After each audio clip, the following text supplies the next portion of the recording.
And now it's legal arrest. Hot water arrest. Leave the mic, please. Leave the mic, please. No, water arrest. Had it been a black man doing something to anybody, he'd have been arrested before an investigation. We're here today. Comes to us. We demand justice. We're here to demand justice. We demand accountability. We demand that they be arrested. We're here to demand justice and accountability. Where's the transparent proof? Arrest the cops. Arrest the cops.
Okay. All right, so guys, we're going to go to I'm with you. Assembly Member Eric Delan's office. The first office is not starting until 1. We're going to push back.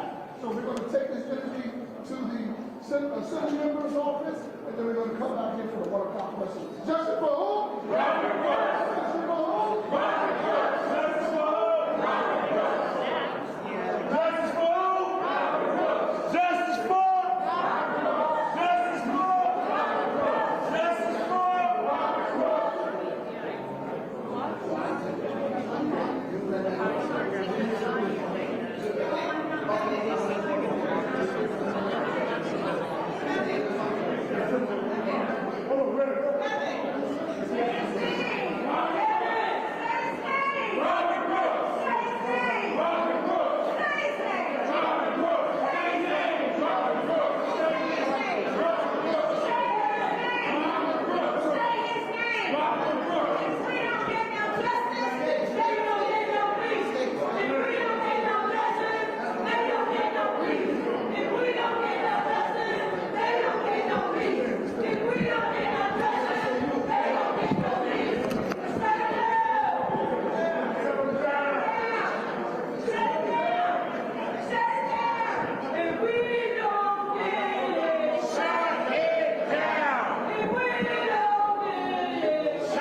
first want to thank Ronnie Minter, a courageous survivor of sexual violence in prison, for joining us here today, as well as Jennifer, the Executive Director of the Correctional Association of New York, which has the solemn and challenging task of monitoring New York State prisons. We have also been joined by other advocates here, as you all can see, as well as colleagues from the legislature, including sponsors of two of these bills, Assemblyman David Weprin and Assemblywoman Udanga Tapia, as well as the caucus chair, Mikhail Solage. We are here to speak meaningfully about a topic that is important to all of us as New Yorkers, public safety. I wish we didn't have to be here to talk about how our state has failed to protect people in custody, New Yorkers who find themselves in jail or prison. I wish we didn't have to bring urgent attention to the fact that just last month, at least 15 employees at Marcy Correctional Facility near Utica, public servants who work for all of us, felt so emboldened by a culture of impunity within the prison system that they beat and tortured an incarcerated man, Mr. Robert Brooks, to death. They did this to Mr. Brooks even as the officers were wearing body-worn cameras that captured their own horrific actions. Can any of us imagine callously killing someone at work and thinking that we would get away with it? Robin Brooks! Robin Brooks! Robin Brooks! Robin Brooks! Robin Brooks! Robin Brooks! It is unimaginable, and yet it is true. Not only in this one incident with Robert Brooks, but in previous cases from our state prison system. Today, we are here to demand justice for Robert Brooks. Shut it down! Shut it down! Shut it down! Shut it down! Shut it down! Shut it down! To take legislative action as well against the culture of violence and impunity that has long plagued our state prisons. Now, by any objective metric, New York remains among the safest places in America. But heart-stopping headlines, violence on the subway, to the unspeakable act of violence against Robert Brooks have prompted New Yorkers to ask, what is going on here? Today, we are all saying it does not have to be this way. In New York, we can provide treatment, not jails and prison, for those with the greatest need.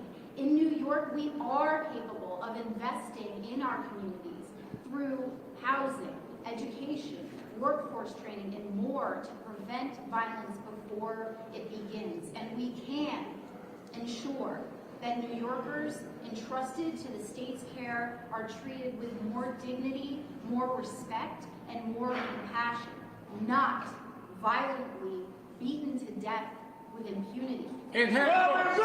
Robin Brooks! Robin Brooks! Robin Brooks! Robin Brooks! Robin Brooks! We can protect public safety, and it starts with cleaning up our own house. Simply put, prison safety is public safety. These are Yeah! Shut it down! Shut it down! Shut it down! Shut it down! Shut it down! Shut it down!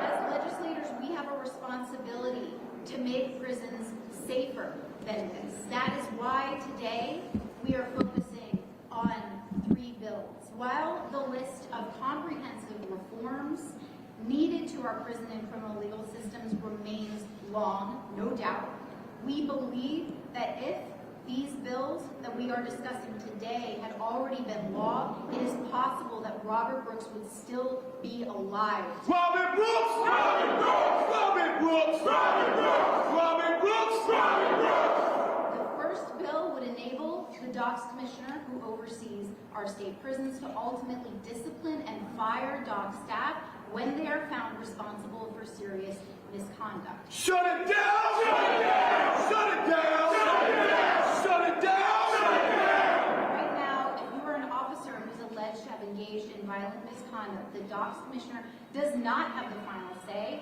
in disciplining or firing you. Rather, an unaccountable arbitrator runs a hearing process during which time the officer is not necessarily subject to any discipline. No justice! No peace! No justice! No peace! No justice! No peace! That outside arbitrator, not the DOCS commissioner nor the governor, has the final say on consequences for an employee's violent actions in these cases. Why is this a problem? Well, we know, for example, since 2010, according to the Marshall Project, DOCS has tried to fire abusive officers in at least 290 cases, but only 28 of those cases resulted in termination. Shut them down! Shut them down! Shut them down! Shut them down! Shut them down! Shut them down! In 4,000 occasions, when DOCS has tried to fire officers for problematic behavior, they have only been able to do so 7% of the time. The guards who beat a man in Attica, for example, so badly that he needed 13 staples to close the gashes in his scalp, not fired. Officers who battered a man who was experiencing a mental health crisis, injuring him from face to groin so badly that he took his own life the next day in desperation, not fired. Guards who beat a man to death in Clinton Correctional Facility in 2016 were never subjected to any discipline. They not only killed that man, but they also cost New York's taxpayers more than $9 million as a result. Even today, the employees caught on camera ruthlessly killing Robert Brooks have not yet lost their jobs. They remain only suspended. Fire the CEOs! Fire the CEOs! Fire the CEOs! Fire the CEOs! Fire the murderer! Fire the CEOs! Fire the murderer! Fire the murderer! Fire the murderer! Fire the murderers! Accountability! Accountability! Making this change, it is simply common sense.